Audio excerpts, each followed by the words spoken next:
आज एक तमाम 133 दिन अनिश्चितकाल धरना प्रदर्शन के एकता बिहार में नर्सिंग संवर्ग के नर्सिंग एकता मंच बैनर तले चल रहा है और शासन प्रशासन के द्वारा अभी तक भी सिर्फ आश्वासनों की पुड़िया देने का जो कार्य किया जा रहा है, आश्वासन सिर्फ जो मौखिक रूप से दिए जा रहे हैं, उसके संदर्भ में आज नर्सिंग एकता मंच कुछ साक्ष्य के साथ, कुछ परिमाणों के साथ यहाँ पे उपस्थित हुआ है और ये बताने के लिए कि क्यों ये भर्ती वर्षवार के तहत ज़रूरी है, क्यों जो बात की जा रही है 2000 पदों पर भर्ती का निकलना आवश्यक है ताकि राज्य भर में प्रत्येक जिले से जो हमारे नर्सिंग अधिकारी है उनका भविष्य कहीं ना कहीं अंधकार में जाने से बच सके।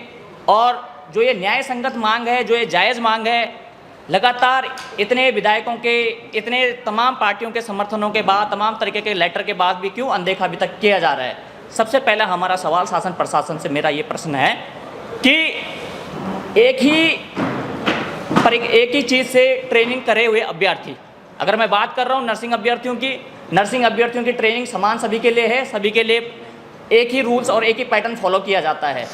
तो जब हमारी जो पढ़ाई और जो हमारी ट्रेनिंग एक ही तरीके के हमारे सीनियर के साथ हुई है, उसके बाद हमारे सीनियरों को आप सीनियरिटी में मौका दे देते हैं, हमारे बैच के ही लोगों को मौका दे देते हैं और कैटेगरी में फिर आप कहते हैं कैटेगरी में भी जो जूनियर है उनको भी आप मौका दे देते हैं। और उसके बाद हमारे लोगों को जो 2020 में हम लोग परीक्षा की मांग कर रहे थे, उस समय हमें रोक कर जो आपने ये कहा था कि आने वाले समय में आपका भी सीनियरिटी के आधार पर नंबर आएगा क्योंकि आप अनुभव के साथ डील कर रहे हो। तो आज ऐसी कौन सी विषम परिस्थितियाँ सरकार के पास आ गई हैं कि जो ये 2000 बच्चों के बारे में नहीं सोचा जा रहा है और सिर्फ मौखिक आश्वासन देके जो ये मौखिक आश्वासन की पुड़िया है इसको देकर ही टाल दिया जा रहा है। मेरा सबसे पहला प्रश्न ये है, क्या ये न्याय संगत, क्या ये पारदर्शिता के साथ ये भर्ती नहीं हुई? ये जो पहले हुई है क्या वो पारदर्शिता के साथ नहीं हुई है? सबसे बड़ा प्रश्न मेरा सरकार से ये है। दूसरा प्रश्न, जो तमाम अधिकारियों, तमाम जिले भर के लोगों के साथ हमारी जो बैठक हुई है, तमाम जो हमारे अधिकारियों ने निर्णय लिया है कि इस 19 तारीख को, आगामी 19 तारीख से आमरण अनशन एकता बिहार में किया जाएगा। और ये आमरण अनशन अब हमारे द्वारा, क्योंकि अभी तक शांतिपूर्वक हमारे द्वारा जो प्रदर्शन था, शांति प्रस्ताव जो हमने भेजे थे उनके माध्यम से किया जा रहा था, लेकिन अभी तक सरकार के द्वारा सिर्फ आश्वासन दिया गया है और अब हमारे द्वारा आंदोलन को उग्र किया जाएगा। उसका पहला चरणबद्ध तरीके से परसों 19 तारीख से हमारे द्वारा आमरण अनशन का होगा। साथियों में साथ ही साथ ये आपको बताना चाहता हूँ कि हर चीज़ के पक्ष और विपक्ष दो चीज़ें होते हैं। मैं अगर विपक्ष की बात करूँ तो विपक्ष जो बच्चे एग्ज़ाम की मांग कर रहे हैं वो कौन से बच्चे हैं? 2024 से 2025 के बच्चे, क्या उनकी तादाद है? तकरीबन ग्रुप की बात भी करें, अधिकारियों से भी अगर उनका बातें की जाए, 92 से 100 लोग हैं जो एग्ज़ाम के पक्ष में हैं। और हम बात कर रहे हैं तमाम 2000 लोगों की भर्ती को वर्षवार करवाने के लिए ताकि 2000 लोगों के साथ खिलवाड़ ना हो सके। और इस चीज़ के लिए हमारे पास प्रमाण है जो मैं आपको बताना चाहता हूँ। इसकी कॉपी मैं सभी मीडिया बंधुओं को भी देना चाहूँगा इसके बाद, कि तमाम जो हमारे हॉस्पिटल्स हैं कहाँ पे कितने कितने पद रिक्त पड़े हुए हैं। राजकीय मेडिकल कॉलेज देहरादून की बात करें, राजकीय मेडिकल कॉलेज श्रीनगर की बात करें, राजकीय मेडिकल कॉलेज हल्द्वानी की बात करें, state cancer research institute Haldwani की बात करें, अल्मोड़ा की बात करें, हरिद्वार की बात करें, रुद्रपुर की बात करें, पिथौरागढ़ की बात करें, अगर सिर्फ मैं PSC और CSC की अगर मैं बात कर रहा हूँ तो 700 प्लस पद यहाँ पे हमारे मौजूद हैं। इसके अलावा हमारे 400 पद जो आंकड़ों के साथ आप देख सकते हो, तो 1100 पद तो यहीं पे हो गए जो कागजों में मैं आपको दिखा रहा हूँ। दूसरा मैं आपको बताना चाहूँगा कि सरकार के द्वारा भी कुछ समय पहले घोषणा की गई थी कि 20 PSC और CSC है उनको उच्चीकृत किया गया है और उसमें से जो 8 PSC और CSC है वो उच्चीकृत हो भी चुके हैं और 12 अभी उच्चीकृत होने हैं जुलाई और अगस्त तक। तो यहाँ पे आपने कौन से वो स्टाफ भरने हैं? अगर नर्सिंग कैडर वहाँ पे भरा जाएगा, नर्सिंग स्टाफ होगा तो नर्सिंग स्टाफ के उसमें नर्सिंग स्टाफ ही कार्य करेगा। तो जब ये भी आपके पास पद सृजित हैं, उसके अलावा मैं हल्द्वानी की भी अगर मैंने पहले बात कर चुका हूँ कि हल्द्वानी में भी अगर देखा जाए तो 446 के स्टाफ की वहाँ पे भी अभी रिक्तियाँ मौजूद हैं। तकरीबन सरकार के पास जो हमारे अधिकारियों के साथ एक वार्ता भी हुई है उसमें हम लोगों को भी ये आश्वासन और ये पता भी चला है कि आपके पास 2000 प्लस पद अभी आपके पास रिक्त चल रहे हैं और आप उनको दे सकते हो। लेकिन अगर आप वहाँ पर बात करते हो तो बात करते हो कि यहाँ पे वित्तीय विभाग का बजट आपके पास आ जाता है। तो आपके पास वित्तीय विभाग का बजट कैसे उत्पन्न हो सकता है? डबल इंजन की आपकी सरकार है, राज्य में आपकी सरकार है, डबल इंजन से आप सहायता प्रदान ले सकते हो। दूसरी अगर मैं बात करूं, हमारे लोगों ने तो ये तक भी कहा है कि हम 5 से 6 महीने तक स्वास्थ्य सुविधाएं फ्री में देने के लिए काम करने के लिए भी तैयार है। आप राजकीय सेवाओं में लाइए तो सही, एक्सपीरियंस को मौका दीजिए तो सही।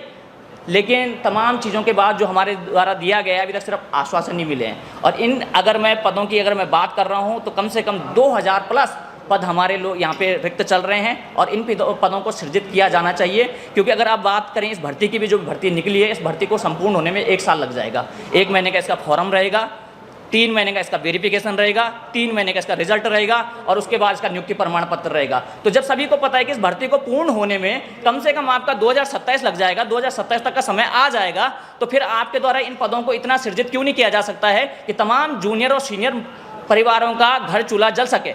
आप बात करते हो रोजगार की, आप बात करते हो राज्य में 30,000 पदों को आपने सेवाओं में लाया है, तो फिर आप इन 2,000 लोगों के साथ अन्याय क्यों कर रहे हो? सबसे बड़ा सवाल हमारा सरकार के माध्यम से यही है। और इसी के संदर्भ में हमारी तमाम जो विधायकों के द्वारा, तमाम कैबिनेट मंत्रियों के साथ, तमाम जो हमारे माननीय मुख्यमंत्री धाकड़ धामी धुरंधर धामी जी, उनके साथ भी मुलाकात हुई थी। उन्होंने हमें ये कहा था कि अगर आपका कैबिनेट में हमारे पास पॉजिटिव में आपका जो हमारा प्रपोजल है वो मेरे तक पहुँचता है, तो मैंने पहले भी इसमें बरसवार किया है। तो अब तो हमारे स्वास्थ्य सचिव और माननीय स्वास्थ्य मंत्री जी भी बदल गए हैं। आजकल हम लोगों ने देखा कि हमारे स्वास्थ्य मंत्री जी सिंघम की तरह हर जगह राउंड ले रहे हैं, लगातार वहाँ पे स्वास्थ्य व्यवस्थाओं का जायजा ले रहे हैं। तो क्यों नहीं पहले प्रदेश भर के जो लोग धरने में इस समय मौजूद हैं, पहले उनकी सुध-बुध ली जाए। तो ये एक सोचनीय बिंदु है, कहीं ना कहीं एक खिलवाड़ है युवाओं के साथ, और युवाओं के जो ये आने वाला भविष्य है सुनहरा हो सके, उसके साथ एक खिलवाड़ होता हुआ नजर आ रहा है। और इसी संदर्भ में हमारे द्वारा आज मुख्य प्रेस वार्ता बुलाई गई है, ताकि 19 तारीख से जो हमारा आमरण अनशन एकता विहार में किया जाना है, उस सभी को आप लोगों को ने कवरेज भी करना है। राज्य भर में आपने उठाया भी हमारा मामला है, और इसके साथ ही साथ आपको आने वाले समय में इस चीज़ को जरूर हाईलाइट में लेके आना है। मैं चाहूँगा प्रदेश के अपने प्रवक्ता स्तुति सतीश जी से कि वो जरूर इस संदर्भ में आप लोगों को कुछ अवगत करवाएं, क्या हमारी मांगे हैं और क्यों ये जायज़ है। सबसे पहले तो मैं आप सभी मीडिया बंधुओं का धन्यवाद करती हूं, जो समय समय पर 133 दिनों से हमारे साथ बने हुए। हमारे इस धरने को 133 दिन हो चुके हैं, लेकिन अभी तक शासन प्रशासन से कोई भी सुध-बुध लेने नहीं आया। आप देखिए तो हमारे पास समस्त विधायकों के सहमति पत्र हैं। क्या ये सहमति पत्र सिर्फ एक कागजी पन्नों तक सीमित है? अगर उनका वाकई हमारे साथ समर्थन है तो कहाँ है वो? कहीं दिख भी नहीं रहे, ना हमारे विषय में कोई उनके द्वारा बातचीत की जा रही है। धरने को 133 दिन हो गए, लेकिन वहाँ पर कोई भी अभी तक सुध-बुध लेने के लिए नहीं आया।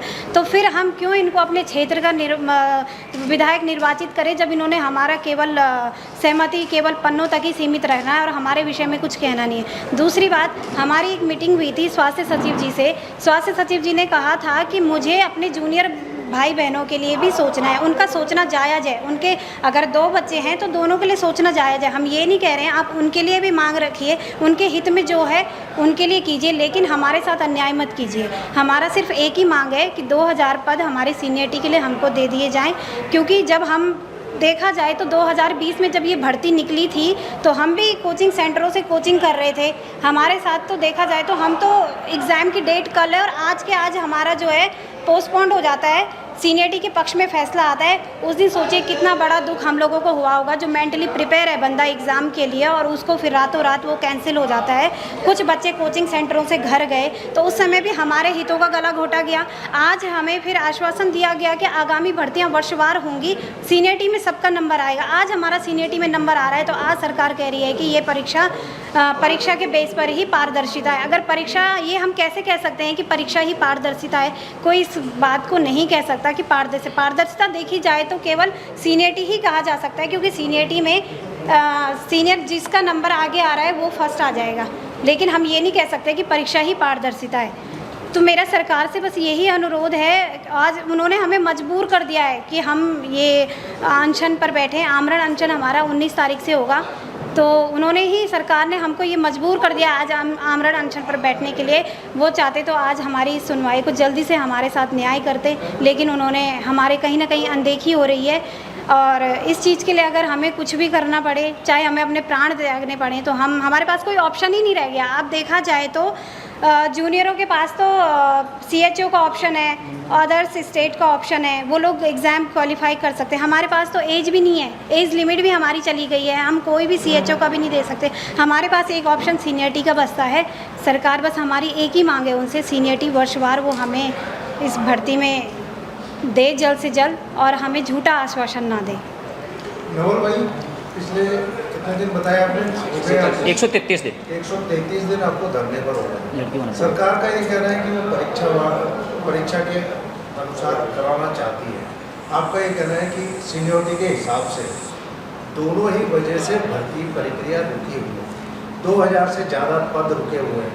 अगर ये विवाद खत्म हो तो शायद कुछ लोगों को अपॉइंटमेंट मिले। बिल्कुल, इसके लिए हमारे साथ अधिकारियों के साथ भी वार्ता हुई और उन्होंने कहा कि आप एक ऐसा माध्यम रास्ता बताइए कि जो इसको रास्ते को कहीं ना कहीं एक राह दे सके और सभी लोगों का जीवन मतलब इसमें सुखमय हो सके। तो हमारे द्वारा यही बताया गया है कि जो विपक्ष, क्योंकि हर चीज़ का दो पहलू होते हैं, पक्ष होंगे विपक्ष होंगे, और विपक्ष का जो हमने आंकड़ा उनको बताया है, अगर देखा जाए तो अधिकारियों से भी आप लोग पूछ सकते हैं कि अधिकारियों ने उनका आंकड़ा जो बताया है 92 से सिर्फ 100 लोग मात्र हैं, वो भी अभी तक कहीं दिखाई नहीं दिए हैं। 92 से 100 लोग हैं सिर्फ सोशल साइट में मौजूद है जो परीक्षा की मांग कर रहे हैं। और हमारे द्वारा कहा जा रहा है कि आप 2000 पद कम से कम दीजिए, ताकि जो जूनियर अपने आप को असहज महसूस कर रहा है, अपने आप को रुका हुआ महसूस कर रहा हो, अपने आप को ठगा हुआ महसूस कर रहा है कि अगर भर्ती सीनियरिटी वाइज आती है तो उसको कहीं ना कहीं इसमें नंबर ना आ सके। तो हमारा ये कहना है, सरकार के सामने हमने रखा है कि आपके पास पद मौजूद हैं, 2000 पदों को आप सृजित करिए। होने में आपको इसमें 1 साल का समय लग जाएगा, तो क्यों नहीं आप इसमें 2000 पदों को एक बार लास्ट अंतिम बार मौका देकर वर्षवार के तहत आप इसको दीजिए। फ्यूचर में आप चाहे इसके लिए फिर आप एग्जाम करवाइए, चाहे आप इसके लिए स्किल बेस्ड ट्रेनिंग करवाइए, चाहे आप वहाँ पे उनका इंटरव्यू लीजिए।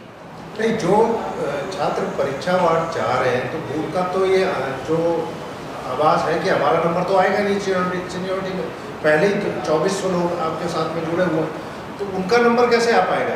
परीक्षा में तो आप सभी सम्मिलित हो पाएंगे। बिल्कुल, यही हमारे द्वारा जो हमारे स्वास्थ्य सचिव जी से भी मुलाकात हुई थी, हमारे द्वारा जो बताया गया था वहाँ पे, अगर हम देखें तो कैटेगरी में जो 2020 में भर्ती हुई थी, जिसको पूर्ण होने में 5 साल लग गया था, तो कैटेगरी में 2022 तक के बच्चों का नंबर आ चुका है। और यदि भर्ती अभी 2000 वर्षवार के तहत आती है तो आप देखिएगा कि कैटेगरी का बच्चा 2025 तक आराम से आ जाएगा, जहां जनरल का और ओबीसी का बच्चा 2013-14 में इस समय अटका हुआ है। और अगर 2000 पदों पे भर्ती आती तो 2018 तक भी 19 तक भी उनका नंबर आ जाएगा। तो असल में अगर जो धरातल में संघर्ष कर रहे हैं कौन बच्चे हैं, 18, 19, 17 वाले जो बच्चे हैं संघर्ष कर रहे हैं, तो आप सीधी सी बात है कि आप पदों को अधिक से अधिक सृजित कीजिए, और जो एक कॉन्फ्लिक्ट उत्पन्न हो रहा है, जो ये पक्ष और विपक्ष का कॉन्फ्लिक्ट उत्पन्न हो रहा है, वो स्वतः ही समाप्त हो जाएगा। तो आपको इसमें दिक्कत क्या है?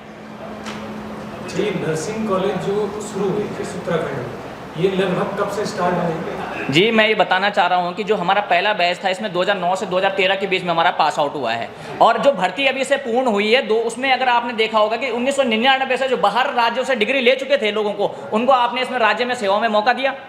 जो लोग 1999 में कहीं और जगह से डिग्री ले चुके थे, उनको आपने राज्य के सेवाओं में लिया।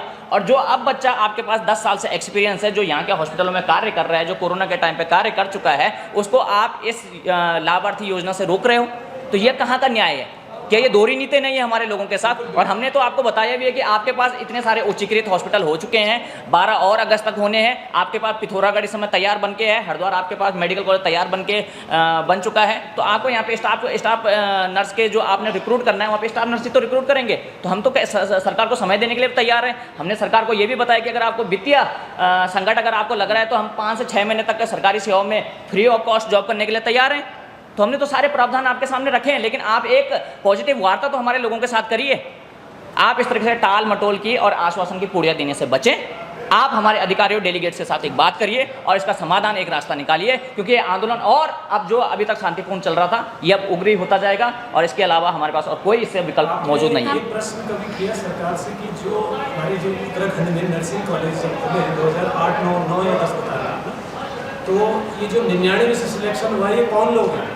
बिल्कुल, हम यही तो हम सरकार से पूछना चाह रहे हैं कि चलो ठीक है, आपने उस समय 1999 से कोई डिग्री बाहर से लेके आया था, आपने उसको राजकीय सेवाओं में ला दिया, और जब आप ही का राज्य का बच्चा, आप ही के राज्य के कॉलेज से पढ़ा हुआ बच्चा आज जब रोजगार के मामले में आना चाह रहा है, तो आप उसको वंचित क्यों रखना चाह रहे हैं? क्या आपका उनके साथ कुछ अलग से लगाव था, या हम लोग कोई अलग से लोग हैं, या हम इस राज्य के लोग नहीं हैं? तो यही हमारा सवाल है। पिछले 4 महीने से आप लोग धरना प्रदर्शन कर रहे हैं एकता विहार में, इन 4 महीनों में आर्थिकी का क्या साधन है आप लोगों के पास? तमाम तरीके की जो समस्याएं और विडंबना हमारे लोगों के बीच देखी गई, क्योंकि हमारा धरना 5 दिसंबर को कड़ाके की सर्दी में स्टार्ट हुआ था, कड़ाके की सर्दी में स्टार्ट हुआ था। उसके बाद बरसात का भी जो एक समय आया था, उस समय भी अगर हमारे लोगों ने देखा तो वहाँ पे चाहे टेंट में रहने की व्यवस्था हो, वहाँ पे चाहे शौचालय की अगर मैं व्यवस्था बात करूँ, वहाँ पे चाहे मैं पानी की बात करूँ, किसी भी प्रकार की फैसिलिटी वहाँ पे अवेलेबल सही तरीके से नहीं है, और उसके लिए हमें खुद ही जद्दोजहद करनी पड़ रही है, चाहे स्रोतों से पानी लाकर वहाँ पे रह रहे लोगों के लिए पानी मुहैया करवाना।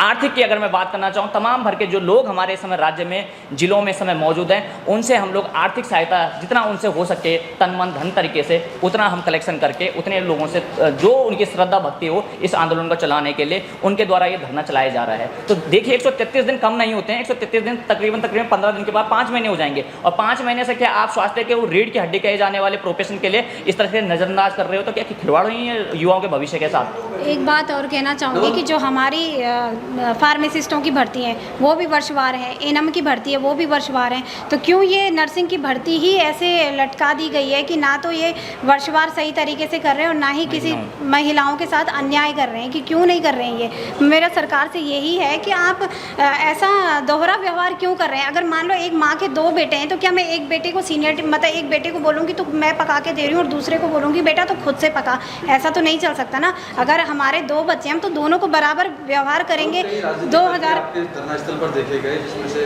क्षेत्रीय पार्टियां भी हैं आपको समर्थन देने आई, अब वो राजनीतिक पार्टियां कहाँ हैं? क्या सिर्फ फोटो खिंचाकर गायब हो गए सब लोग? नहीं, देखिए हमारे द्वारा ही सारी तमाम जितने लोगों के हमें समर्थन पत्र प्राप्त हुए हैं, चाहे मैं तमाम राष्ट्रीय पार्टियों की बात भी करूं, चाहे मैं बात करूं कांग्रेस की, चाहे बात करूं मैं यूकेडी की, चाहे स्वाभिमान मोर्चा की बात करूं, बेरोजगार संघ की बात करूं, तमाम अन्य जो दल हैं उन लोगों ने भी हमें समर्थन लेटर दिया है। और हमारे द्वारा ही उन लोगों को अभी तक ये कहा गया था कि जब भी हमारे द्वारा कोई उग्र प्रदर्शन किया जाएगा या रैलियाँ किया जाएगा तो हम उनको अवगत करवाएंगे, क्योंकि हम सरकार से एक कहीं ना कहीं एक सामंजस्य एक कम्युनिकेशन कर रहे थे कि कहीं ना कहीं हमारे लोगों के साथ जो खिलवाड़ हो रहा है उससे बचा जा सके। लेकिन अब हमें लगता है कि बिना कुछ किए हुए या बिना उग्र आंदोलन करके सरकार सुनने वाली नहीं है। बात करते हैं आप महिलाओं की, बात करते हैं आप विधानसभा में इनकी सीटों को बढ़ाने की, बात करते हैं आप कि नारी शक्ति, नारी बेटी बचाओ बेटी पढ़ाओ की बात करते हैं, बात करते हैं आप बेटी को इतने आप लोगों ने इतना सशक्त कर दिया है। तो फिर जो आज नारी बैठी हुई है धरने पे, जो नर्सिंग अधिकारी जो बैठे हुए हैं, जो मेडिकल की रीढ़ की हड्डी है, किसी हॉस्पिटल की रीढ़ की हड्डी है, तो उसके भविष्य के बारे में आप क्यों नहीं सोच रहे हो? ये हमारा सरकार से सबसे बड़ा सवाल है। एक प्रश्न,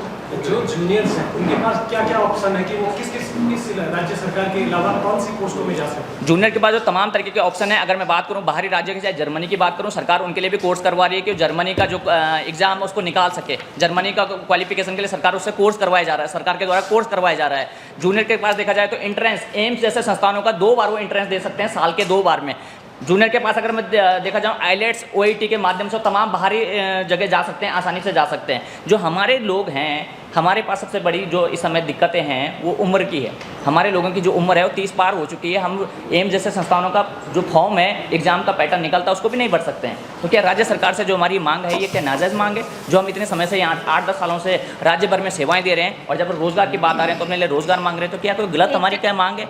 एक तरफ विधानसभा में आंदोलन उग्र होगा, अनुशासन में रह करके उग्र रहेगा या किस तरह का उग्र? जी बिल्कुल, अब उग्र हम चरणबद्ध तरीके से करेंगे। जो हमारे द्वारा पहले ही परसों यहाँ पे आमरण अनशन किया जाएगा। आमरण अनशन के तमाम जो हमारे जिले भर से लोग वहाँ पे आएंगे और तरह तरीके से हमारे द्वारा आमरण अनशन किया जाएगा। उसके बाद भी अगर शासन प्रशासन के कानों तक जू नहीं रेंगती है तो आंदोलन को और उग्र किया जाएगा। और क्योंकि अब हम किसी भी हद तक किसी भी उस तक जा सकते हैं, क्योंकि सरकार ने हमें मजबूर किया है और सारा इसका जिम्मेदार शासन प्रशासन ही होगा। भर्ती के लिए जो विज्ञप्ति निकाली थी सरकार ने, उसमें क्या अपडेट है? जो भर्ती सरकार ने अभी तक निकाली थी 587 प्लस 190 पदों की और 198 पद वहाँ पे और जा चुके हैं, तो 900 पद तो वहाँ पे जा चुके हैं। और अभी तक उन पदों को अभी उसमें कोई लिखित भर्ती परीक्षा का अभी तक उसमें कोई डेट नहीं निकाली है। तो हमारा वही कहना है कि उसको आप संशोधित कीजिए, उसमें आप पदों की स्वीकृति और बढ़ाइए, ताकि जो लोग इस समय संघर्ष कर रहे हैं कल के दिन वो फिर सड़कों में ना आ सकें। बार बार ऐसी स्थिति आपके पास टकराव की स्थिति पैदा ना हुए। हम भी नहीं चाहते कि हमारी किसी लड़ाई या किसी व्यक्ति विशेष से है या टकराव की स्थिति से बन सके। हमारी लड़ाई जो है अपनी मांगों को लेकर है, सरकार की दोहरी नीति के लिए लड़ाई है, अपने युवाओं के भविष्य को लेकर लड़ाई है।